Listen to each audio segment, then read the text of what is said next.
Who would have thought that Putin has actually managed to win over Trump? Now, Trump has not only backed down on the issue of the ultimatum but also shown a positive attitude towards meeting with Putin. Trump even stated that Zelensky does not need to participate in this meeting, and Putin can meet directly with him.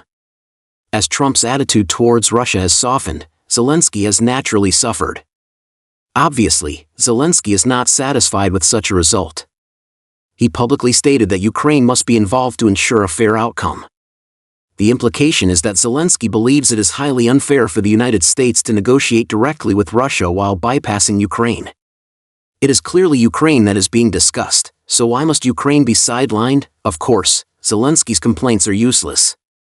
This has always been a game between the United States and Russia. And with the United States softening its stance, Russia has begun to turn its attention to dealing with Ukraine. According to news released by Ukraine, the Russian military launched over 100 drones overnight, sweeping through Ukraine's airspace.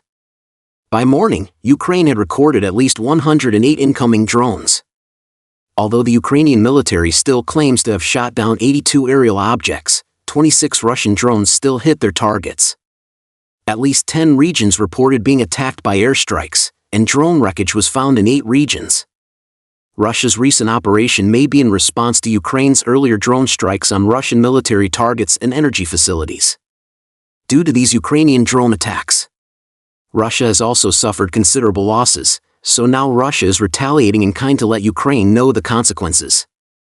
Of course, it cannot be ruled out that this is also a norm Russia is prepared to establish. That is to say, even though Russia has begun engaging with the United States, its strikes against Ukraine will not stop. This situation is likely to continue until direct Russia-Ukraine negotiations are held and a ceasefire agreement is finally reached. Ukrainian media also reported that Germany helped the Ukrainian military repair a U.S.-made Patriot anti-missile radar. This radar was reportedly hit by Russian troops a few months ago and was initially considered destroyed, but German experts repaired it after intensive efforts and returned it to the Ukrainian military for use. This matter was barely made public before, and now Ukraine has disclosed it, indicating that the U.S. suspension of support has indeed affected the combat and defense capabilities of the Ukrainian military.